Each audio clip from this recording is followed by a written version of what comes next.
Today I've decided to film a quick video on how I journal as somebody that has anxiety. So I don't use journaling in the traditional way of writing my feelings and that kind of thing, just because I feel like it doesn't really help me. Like, when I was younger I suffered a bit more with kind of feeling more sad than anxious, and that's when I journaled my feelings and stuff like that, but I found it made me worse and it made me kind of just not feel that great. So I have 3 different journal books that I use for different things, and I'm going to show you each of them, and each of them has a special place for my anxiety. I thought I'd show you how I use my journals in the hopes that maybe one of you guys is looking at journaling but not in the kind of writing your feelings kind of way. Don't get me wrong, that can be really great for some people, but for me it's not what I want to do. Like, it's just not me. I don't want to do that, and it's just not really worked for me. So this is how I journal. I have 3 different journals that I use for different things. This one is the Sprinkle Glitter Diary, which I think I got for my birthday, I can't really remember.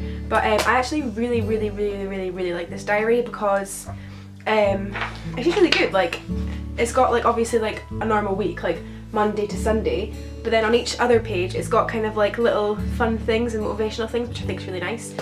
But I use this journal to write down what I did each day. So instead of writing what I'm going to do each day, this journal I use for, so if I went out uptown, I'd write in my journal, went uptown, I'd write a brief description of what I did, because obviously the box is only this small. I'll write a brief description about what I did uptown, which places I went to, and then the next day I'll write down exactly what I did that day, and I try to make sure that I write something in each box, even if I didn't do anything that day, like I didn't leave the house. I'll try and write down something productive that I did. Because for a little while, not too long ago, I suffered with a little bit of agoraphobia, which is kind of like being scared to leave the house and not being able to leave the house, and just a massive fear of leaving the house because, for whatever reason, mine was because I was scared I was going to be sick. So I feel like this is really beneficial for if you want to look back and see actually how much you've achieved, even if it doesn't seem like anything to anybody else. It's actually quite a lot to you. But it's really cool to see, now we're in March, almost April, and it's cool to see now actually how much my life has progressed in a few months. And I think that's the thing with anxiety. Anxiety is something that you can 100% overcome. And so doing something like this, you don't have to think about your journey and how far you're coming, but every time you look back at this, you'll be reminded that you're actually coming along so far, because at the start of this book, which was January, I really struggled to leave the house, and now I really don't, and I just find it quite easy, unless it's somewhere like uptown or something, but just around my kind of local area, I don't find that difficult anymore. And it just shows what, if you put your mind to it and you really work hard, anxiety can sometimes help itself by doing these kind of weird things. I'm not saying it's easy to overcome anxiety, because I'm nowhere near overcome anxiety, and it's very difficult to overcome anxiety. It's not an easy thing to do, but you can do it, is what I'm trying to say. But yeah, I found writing down what I've done that day really helpful to look back on. My second journal is just this diary, which isn't that nice a diary, but it's my mum's, but she gave it to me because she doesn't really use diaries. And I use this one to write down things I'm going to be doing. A couple of weeks ago actually, I just started a job, which is something I never thought I'd be able to do ever in my whole life. So if you are somebody that's sitting there at the other end of the screen with anxiety or a mental health issue and you think you can never get a job, don't believe it, because if I can get a job and maintain a job, everybody can. The state that I was in this time 6 months ago or whenever, anybody can get out of, like, if I can get out of that, anybody can get out of anything. But basically I just like to, this is kind of like a simple diary that most people have, writing in the days that I work, the hours that I work, so that I'm never late and I know exactly what's going on. But I do find this quite helpful for my anxiety, because I am somebody that will check about 60 million times when I'm working, and then double check it and double check it and triple check it, and just because I get really nervous about being late. And also it's quite good that you'll be able to see, so in here I've got the first day I ever worked, so I'll be able to see, okay, I've been working for a whole week now and I've not had a panic attack, or I've been working for 2 weeks now and I've not had a panic attack, and that kind of reassures you that you can do it. I hope that makes sense. I hope I'm not just rambling, but it's making sense to me, so I hope it makes sense to you. But I think being able to say to your anxiety, I have done this now for a month and I've not had a panic attack, it means that we probably aren't going to have a panic attack. It means that I'm probably going to be alright.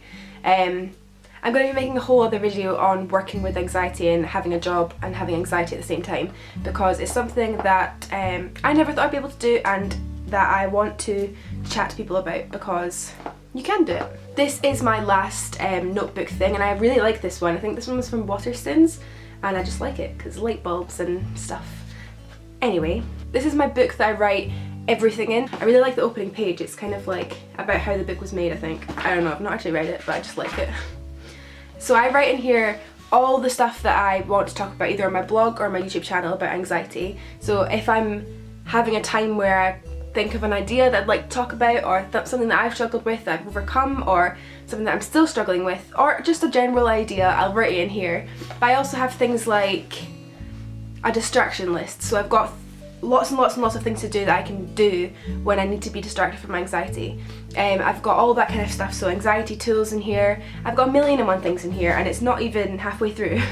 So I just like having a place where I can write ideas, and I think YouTube's definitely helped me with that, because I have a lot more things to think about ideas wise, and I've got a lot more things to try and get across in my channel. So that's the book that I have. Even if you don't make YouTube videos though, I think it's interesting to write down ideas and techniques and stuff in a separate book that's just for you, and like write everything in there, write ideas in there, write lists in there, write everything you want in there. Just that's completely yours, and it's not kind of being used as a diary kind of thing, just ideas. So they are all 3 of my journals that I use for anxiety. Each one has a specific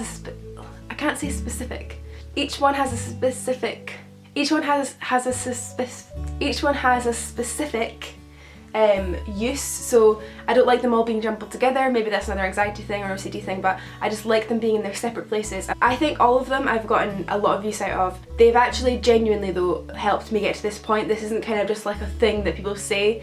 They genuinely have, but it has taken a while for them to help me.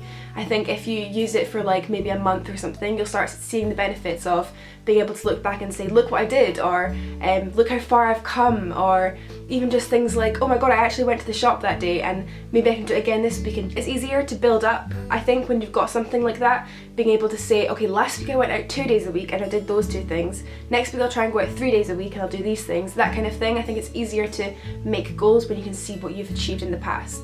I wanted to get across in this video that you don't have to journal in a traditional way. You don't have to journal in the way that's like writing your feelings and how you feel and like that kind of thing, because for me it just doesn't help me, because it just kind of makes me feel a bit shit, like writing down how anxious I feel. Like I'd rather just write positive things. But that isn't me at all saying that you shouldn't write down your feelings if that's something that helps you or that you want to do. I think that's a great thing to do.